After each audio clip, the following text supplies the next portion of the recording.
आपण पाहतात BN news Badlapur नामा। उल्हासनगरमध्ये 3 वर्षीय चिमुकलीची हत्या करून मृतदेह जाळण्यात आल्याची संतापजनक घटना गुरुवारी समोर आली होती। ही हत्या मुलीच्या सख्या मामानेच केल्याची धक्कादायक बाब पोलिसांच्या तपासात समोर आली आहे। या प्रकरणी हिल्लाईन पोलिसांनी मुलीच्या मामाला बेड्या ठोकल्या आहेत। व्हिडिओ उल्हासनगरच्या के नंबर 5 मधील प्रेमनगर टेकडी परिसरात मृत चिमुकली तिची आई आणि 2 बहिणींसह वास्तव्याला होती।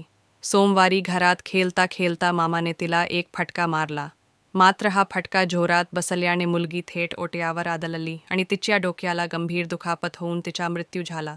यामुळे घाबरलेल्या मुलीच्या मामाने तिचा मृतदेह लपवून ठेवला आणि बुधवारी मतदानाच्या दिवशी येऊन त्याने या मृतदेहाची विल्हेवाट लावण्यासाठी झाडी झुडपात हा मृतदेह टाकून जाळून टाकला।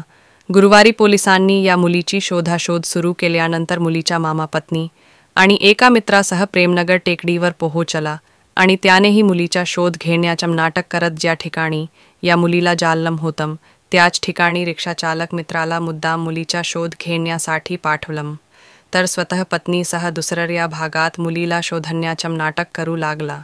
या दरम्यान रिक्षाचालक मित्राला मुलीचा मृतदेह आढळून आल्याने त्यानं याबाबतची माहिती मुलीच्या कुटुंबियांना आणि पोलिसांना दिली। मात्र हा सगळा प्रकार पोलिसांना संशयास्पद वाटल्यामुळे त्यांनी रिक्षाचालक आणि मुलीच्या मामाला ताब्यात घेऊन पोलिसी खाक्या दाखवताच मामाने आपला गुन्हा कबूल केला। मात्र आपण हत्येच्या उद्देशाने हे कृत्य केलं नसून अनावधानाने भाचीला जोरात फटका बसला आणि तिच्या डोकं ओट्यावर आदळून तिचा मृत्यू झाला। यामुळे आपण घाबरलो आणि तिचा मृतदेह लपवला आणि नंतर विल्हेवाट लावण्याचा प्रयत्न केला, अशी कबुली त्याने पोलिसांना दिली।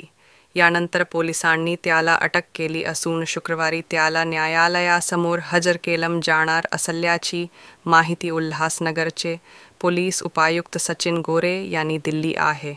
तसंच मुलीसोबत कोणतंही दुष्कृत्य झालेलं नसल्याचंही त्यांनी स्पष्ट केलं आहे।